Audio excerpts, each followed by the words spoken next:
Big pass mid night லைவ்ல Sandra மற்றும் பார்வதிக்கிடையே நிறைய பேச்சுவார்த்தைகள் நடந்து கொண்டிருந்தது. அதில் ஒரு பாகத்தை பற்றி பார்க்க போகிறோம். அடுத்து கானா வினோத்கிட்ட கேட்டு லாக் பண்ணலான்னு பார்வதி பார்த்தாங்க. ஆனால் பார்வதியே ரிட்டனாக ஒரு ஆப்பு கானா வினோத் வச்சுட்டு போனார்.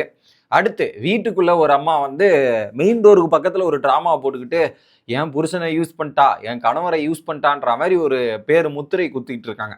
வெளியே இருந்துக்கிட்டு அவரும் எப்படியா இருந்தாலும் கோ கண்டஸ்டன்ஸான சாண்ட்ராக்கு நம்ம உள்ள இருந்து தான் சப்போர்ட் பண்ண முடியல, வெளியே இருந்து சப்போர்ட் பண்ணுவோன்ற மாதிரி அவர் பண்ற ஒரு அக்கிரமம் இருக்கு.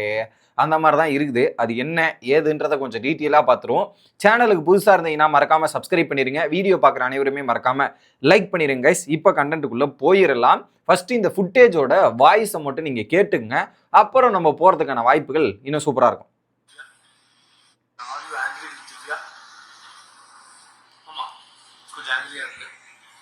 என்னன்னா எனக்கு சிஸ்டர்ஸ் யாருமே கிடையாது. ஸோ ஒரு ட்ரூ சிஸ்டராக திவ்யா நான் பார்த்துக்கிட்டேன். ஆனால் திவ்யாவோட கேம் பார்த்ததுக்கு ஃபுல் எபிசோட் ஃபாலோவராக திவ்யா ஒருவேளை ஒரு பிரதர் கார்டு எடுத்துக்கிட்டு பார்வதி மாதிரி ஒரு கேம் யூஸ் பண்ணிக்கிட்டு என்ன யூஸ் பண்ணிக்கிட்டேன் எனக்கு வச்சுருந்தா டவுன் ஆசோசியேஷன் அது ஒன்றும் தெரியல. கோவம் எனக்கு கண்டிப்பாக கோவம் இல்லாமலாம் கிடையாது. பட் என்னோட கோவம் வேற கோவம், சாண்டோட கோவம் வேற. பார்த்தீங்களா மக்களே, பார்த்தீங்களா, கேட்டிங்களா? எல்லாரும் கேட்டிருப்பீங்களே. என்னுடைய கோவம் வேற, சாண்ட்ராவோட கோவம் வேற. ஸோ திவ்யாவும் பார்வதி மாதிரி என்ன கேம் ப்ளே பண்ணுறாங்களோ அப்படின்ற மாதிரியும் சொல்கிறாரு. இதில் பிரதர் கார்டுன்னு ஒரு புதுசாக கார்டு வருது. என்னடா புரியல எனக்கு.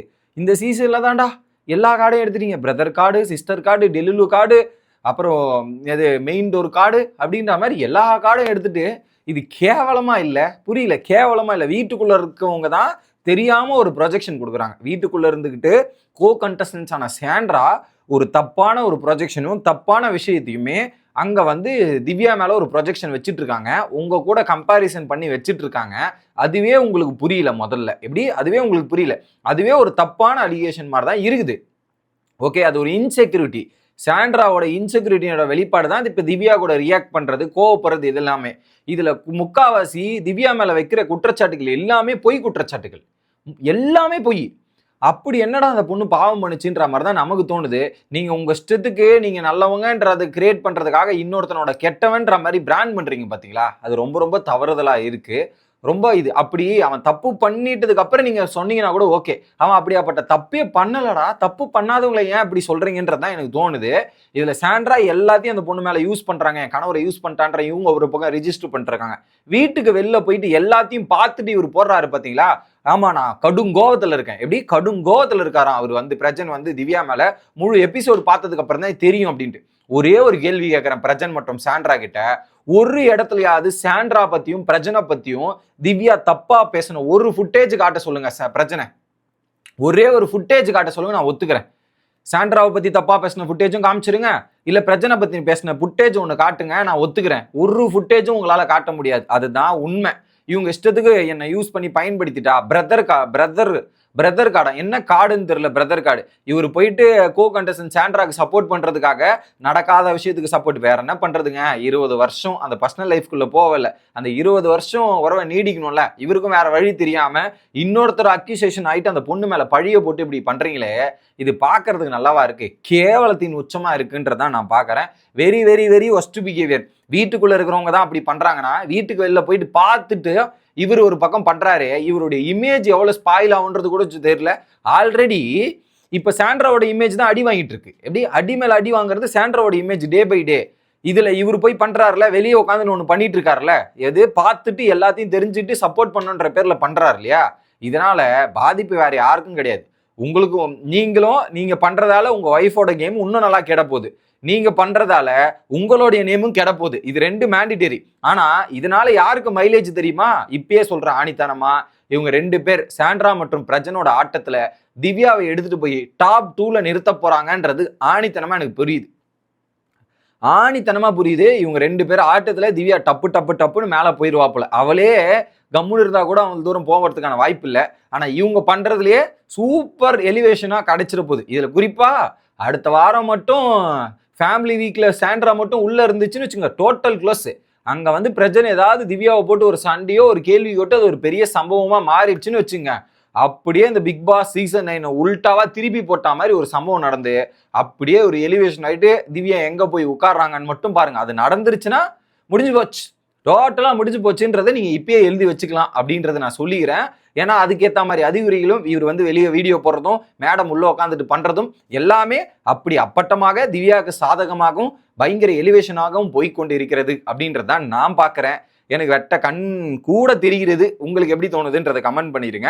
அடுத்து ஒரு பக்கம் போன வீடியோவில் தான் சொல்லிட்டு இருந்தோம், சாண்ட்ரா வந்து தனிமைப்படுத்துதல் அப்படின்ற மாதிரி ஒரு விஷயத்த பண்ணியிருப்பாங்க. வெளியே வந்து அந்த ஜாமிங் செக்ஷன் முடிஞ்ச உடனே பார்வதி வந்து இப்போ சாண்ட்ரா கிட்ட என்ன ஓகேவா அப்படின்ற மாதிரி கேட்கும்போது, இல்லை ரூல் போட்டால் அதெல்லாம் பண்ண முடியாது, ஸோ அந்த ரூலுக்கு ஏற்ற மாதிரிலாம் இது பண்ண முடியாதுன்னு மாதிரி உடனே சொல்கிறாங்க. உன் விருப்பம் என்னமோ உன் விருப்பத்துக்கு ஏற்ற மாதிரி இருப்ப சாண்ட்ரா, அதெல்லாம் ஒன்றும் அவசியம் தேவையில்ல, இதெல்லாம் பண்ணலாம். இல்லடி இப்போ எனக்கு போக போக ரொம்ப டயர்டாகுது, அங்கே சத்தம் கேட்கறது, தூக்கம் இல்லாமல் இருக்கிறது.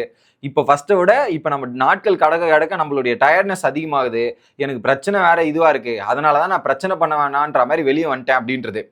ஸோ என்ன பிரச்சனை வந்தாலும் நம்ம ஃபீஸாக நோக்கி போகணும், நம்ம ப்ராப்ளத்தெல்லாம் சால்வ் பண்ணிட்டு நம்ம நிம்மதியாக இருக்கிறத நோக்கி தான் பயணம் பண்ணணும். அதுக்கு தான் நான் உங்ககிட்ட இப்படி சொன்னேன். இப்போ கூட 12 vs 1 தான் வருது. அப்போ 12 பேர் பெரிய நம்பராக தெரியுது. நான் ஒன்றா போய் நிற்க முடியாது, அது அப்படிதான் அப்படின்னும் போது அது அப்படிலாம் கிடையாது சாண்ட்ரா, நீ இப்படி பார்க்காதன்ற மாதிரி பார்வதி சொல்கிறாங்க. உடனே இல்லை 12 பேர் உள்ளே இருக்கணுமா, ஒருத்தர் வெளியே இருக்கணும்னா 12 பேருக்கு தான் முக்கியத்துவம் தரணும், அப்படி தானே பார்ப்பாங்க அப்படின்றது சொல்லும்போது குழுக்குள்னு இருந்துச்சா அப்படின்னு கேட்கும்போது இல்லை பிரச்சனை இல்லை, பட் எனக்கு தோன்ற விஷயம், ஸோ அவங்க நினைக்கிறத தாட்ஸை நம்ம இது பண்ண முடியாது, ஸோ அதனால் நான் வந்து எனக்கான ஃப்ரீடத்தை எடுத்துக்கிட்டு எனக்கான விஷயத்தை எடுத்து நான் பார்த்துக்கிறேன் அப்படின்ற மாதிரி சொல்லும்போது பார்வதியுமே அதை சொல்கிறாங்க. ஸோ ஒவ்வொருத்தருக்கும் ஒரு ஃப்ரீடம் இருக்குது. அவங்க உன்னை பற்றி இப்படிலாம் நினைக்கிறாங்க, உன்னை பற்றி இப்படிலாம் யோசிக்கிறாங்க, அது அவங்களோட ஃப்ரீடம். நீ இப்படி வந்து யோசிக்கிற இப்படி இருக்குன்னா அது உன்னோட ஃப்ரீடம்.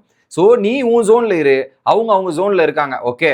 ஸோ நீ அந்த பேட்டில் பார்த்து நகர்ந்து போ, அந்த பேட்டிலுக்கு ஏற்ற மாதிரி நகரு அப்படின்னும் போது நான் அதுக்கேற்ற மாதிரி நகர தான் போகிறேன். பட் இந்த கண்டஸ்டன்ஸ் பண்ணுற லாங்குவேஜ், குறிப்பாக வந்து இப்போ கனி பண்ணுற லாங்குவேஜ், இதெல்லாம் எனக்கு சுத்தமாக பிடிக்கல.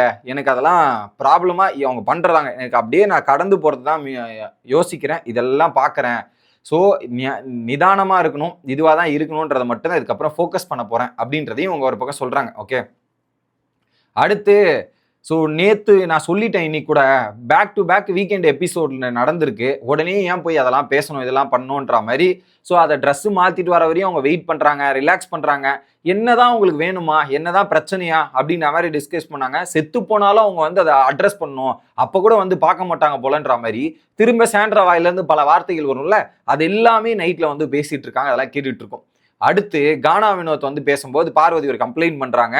என்னன்னா அந்த கிச்சன் ஸ்லாப் அந்த வேலை வாங்கினாங்களே மதியம், அந்த ஃப்ரிட்ஜோட மேட்ரு, அது ஏன் கானா வினோத் இப்படி பண்ணீங்க, அதெல்லாம் பண்ணீங்க அப்படின்ற மாதிரி ஒரு எக்ஸ்பிளனேஷன் பார்வதி கொடுத்துட்டு இருந்தாங்க. கானா வினோத் ஒரே டைலாக்ல முடிச்சு விட்டாப்ல, இல்லை பார்வதி இப்போ நீங்களே ஒரு கேப்டனாக இருந்தீங்கன்னா அப்போ நீங்கள் என்ன பண்ணுவீங்க, அந்த டீமை கூப்பிட்டு வச்சு அட்ரஸ் பண்ணி அந்த டீமை வேலை செய்ய சொல்லுவீங்களே, அதே மாதிரி தான் பார்வதி, நான் கூப்பிட்டு உங்கள் டீமு இந்த வேலையை செய்யணும், இதெல்லாம் பண்ணணுன்றது தான் பண்ண வைக்கணும், அப்படி தானே நான் பண்ணியிருக்கேன் அப்படின்ற மாதிரி கானா வினோத் டைரெக்டாக பார்வதியை டீல் பண்ண தருணம் பார்க்கும்போது கொஞ்சம் சூப்பராக நல்லா இருந்துச்சு அப்படின்றது நான் பார்க்குறேன். ஸோ அடுத்து இன்னொரு வீடியோவில் வந்து சந்திக்கிறேன். Bye guys.